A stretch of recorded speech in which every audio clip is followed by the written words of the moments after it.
Hello बच्चों। यहां दिया है in the arrangement shown in the figure mass of each ball is 1 kg and mass of trolley is 4 kg in the figure.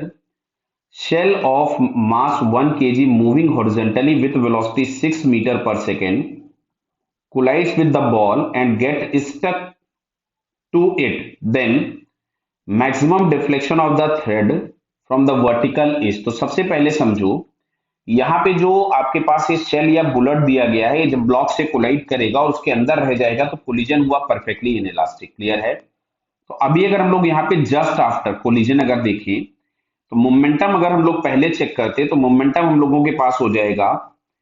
मैं इसको लिख लेता हूं कुछ m1 u1 और ये कोलाइड किससे किया है? शेल्स ब्लॉक से। तो इसको मैं यहां से लिख देता हूं कुछ भी v। तो m1 था 1 6 और ये हम लोगों के पास था 1 और इसका मास भी 1 दिया है बॉल का इंटू v। तो v बराबर हम लोगों के पास आ गया 3 मीटर पर सेकेंड। ये किसका आया?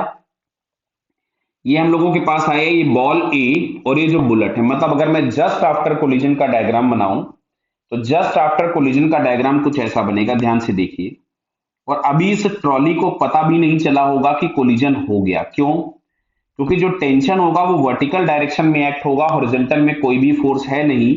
तो ट्रॉली तो अभी वैसी की वैसी ही रहेगी। मतलब ये हम लोगों के पास आ गया सिस्टम जिसका मास हम लोगों के पास हो गया 2 केजी और इसको इस डायरेक्शन में वेलोसिटी मिल चुकी है 3 मीटर पर second. This is just after collision.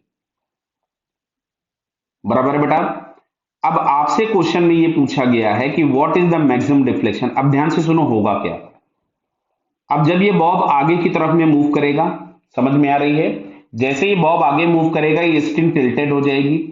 तो स्ट्रिंग जो होगी वो ट्रॉली पर भी एक टेंशन इस लगाएगी ऐसा जिसका एक कंपोनेंट इधर आएगा, तो अब ट्रॉली का भी मोशन स्टार्ट हो जाएगा। तो मैक्सिमम डिफ्लेक्शन के टाइम पे समझना बात को ध्यान से, ये कंसेप्ट है आपको पता होना चाहिए। बता रहा हूं मैं आपको अभी कि मैक्सिमम डिफ्लेक्शन के टाइम पर, अब जैसे आप इमेजिन करो केवल कि आप अगर एक ट्रॉली में या छत से किसी भी बॉब को बांध करके एक वेलोसिटी दे देते हो, तो अच्छा बताओ उस बॉब का जो मैक्सिमम डिफ्लेक्शन होता है वो कब होता है? आप बोलोगे जिस समय पे साहब वो रुक जाता है उस समय पे उसका डिफ्लेक्शन मैक्सिमम होता है या हाइट अटेंड मैक्सिमम होती है। अरे भाई, तो हम ये भी तो बोल सकते हैं ना कि सस्पेंशन पॉइंट की जो वेलोसिटी है, जब बॉब की वेलोसिटी उसके बराबर होगी उसी टाइम पे डिफ्लेक्शन मैक्सिमम या हाइट मैक्सिमम होगी। यानी अगर हमने इसको यहां से सस्पेंड करके रखा हुआ था तो at the time of maximum deflection ये यहां कहीं पे होगा मैक्सिमम डिफ्लेक्शन की पोजीशन पे। तो क्या आपको दिख रहा है जितना वेलोसिटी सस्पेंशन पॉइंट का होगा उतना ही इसका भी होगा। तो अब अगर हम लोग लगाते हैं कंजर्वेशन ऑफ मोमेंटम फिर से, तो यहां पे जो मोमेंटम हमारे पास आ गया था वो आ गया था 2 इंटू 3। अच्छा बाद में अगर हम देखें तो इसका मास है 2 केजी और ट्रॉली का मास है 4 केजी। तो ये हमारे पास हो गया 2 प्लस 4 इंटू कुछ भी हम यहां पे लिख देते हैं v1। तो v1 इज इक्वल्स टू मिला आपको 1 मीटर पर सेकेंड। कितना मिला? यानी फाइनली ये ट्रॉली भी 1 से जा रही होगी और ये बॉब भी 1 से जा रहा होगा, लेकिन ग्राउंड से जाता हुआ दिखेगा 1 से। ट्रॉली के रेस्पेक्ट में ये रेस्ट पे रहेगा। क्यों? क्यों? क्योंकि ट्रॉली का सस्पेंशन 1 से जा रहा है, ट्रॉली 1 से जा रही है, बॉब भी 1 से जा रहा है आगे की तरफ में विद रेस्पेक्ट टू ग्राउंड। तो विद रेस्पेक्ट टू ट्रॉली वो रेस्ट पे दिखेगा। आप सुनिए साहब, एक बार कोलिजन हो गया, जो एनर्जी लॉस होनी थी हो गई। अब लगने वाला कोई भी फोर्स नॉन कंजर्वेटिव नहीं है तो आगे मोशन के लिए एनर्जी कंजर्व रहेगी। मतलब अब यहां की एनर्जी जो इस समय पे थी जस्ट आफ्टर कोलिजन यहां पे, और अभी की जो एनर्जी है दोनों इक्वेट कर देता हूं मैं। तो जस्ट आफ्टर कोलिजन अगर हम लोग लिख रहे थे तो हाफ, ये 2 केजी का मास था, ये हम लोगों के पास v वेलोसिटी से भाग गया। फाइनली अगर हम लोग देखेंगे तो 1/2 पूरा सिस्टम हो गया कितना? 4 प्लस 2 6 केजी का मास हो गया और वो 1 मीटर पर सेकेंड से जा रहा है, प्लस ये जो 2 केजी का मास है इसने एक हाइट अटेंड कर ली है तो 2g इंटू एच। क्या क्लियर हो रहा बताइए?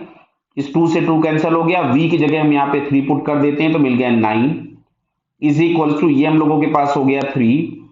तो 3 प्लस 2 इंटू 10 इंटू एच, तो ये हमारे पास मिलता है 6 is equal to 2 into 10 into H. तो बेटा एच बराबर हमारे पास यहां से आ रहा है 3/10 मीटर। कि जो हाइट अटेंड आएगी वो 3/10 मीटर, हाइट पूछी गई होती तो आंसर आ गया था, एंगल पूछा गया है आपसे। क्लियर? तब एंगल निकालने के लिए क्या करेंगे, ध्यान से देखिए कि जो हाइट अटेंड आई है एच वो ये वाली है, इसके लोवेस्ट पोजीशन से ये एच है। क्लियर? अच्छा, ये क्या हम लोगों को एल कॉस थीटा दिख रहा है, क्यों? क्योंकि ये जो लेंथ होगी आपके पास ये एल हो गई और थीटा तो एल कॉस थीटा हो गया। तो क्या जो एच है, क्या उस एच को मैं लिख सकता था, ध्यान से देखिए, क्या एच इज इक्वल टू अपन लिख सकते थे L minus L cos theta? बेटा आराम से समझ लो, एच बराबर दिया था 3/10, तो यहां से आ गया एल इंटू 1 - कॉस थीटा। और एल बराबर देखिए कितना दिया है क्वेश्चन में, तो लेंथ दिया है 1.5 मीटर, इसको मैं 3/2 लिख देता हूं, चलेगा बेटा सभी को?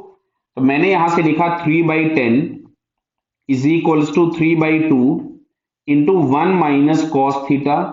तो 3 से 3 कैंसिल हो गया, इससे ये कैंसिल हो गया, तो फाइनली आपको यहां से मिलता है 1 - cos theta is equals to 1/5।